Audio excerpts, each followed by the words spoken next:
Hello guys. അപ്പോൾ നമുക്കൊന്ന് പാലക്കാട് കോട്ട വരെ ഒന്ന് പോയാലോ?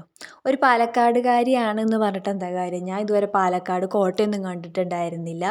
അപ്പോൾ എന്തായാലും പാലക്കാട് പഠിക്കാൻ വന്നൊരു സമയത്താണ് അതിനുള്ളൊരു അവസരം കിട്ടിയത്. അപ്പോൾ ആ അവസരത്തിൽ എന്തായാലും കോട്ട കാണണമെന്ന് വിചാരിച്ച് ഇറങ്ങിയിട്ടുണ്ട്. അപ്പോൾ എന്നെപ്പോലെ എത്ര പേരുണ്ട് ഗൈസ് ഈ പാലക്കാടായിട്ടും ഈ കോട്ട കാണാത്തവർ?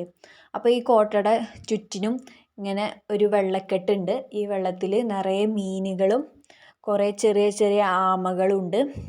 നിറയെ ഉണ്ട് മീനും ആമകളും. ഇവിടുന്ന് ഇങ്ങനെ ചെറിയ ഒരു പാലം പോലെയാണുള്ളത്. ആ പാലത്തിലൂടെയാണ് നമ്മൾ കോട്ടയുടെ ഉള്ളിലോട്ട് പോവുക. അപ്പോൾ ഈ വെള്ളത്തിൽ ഇങ്ങനെ നോക്കിയപ്പോഴാണ് പെട്ടെന്നൊരു പാമ്പ് പോലെ ഒരു സാധനം.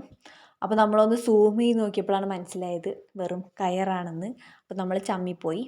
അപ്പോൾ നമ്മൾ കോട്ടയുടെ ഉള്ളിലോട്ട് പോവുകയാണ്.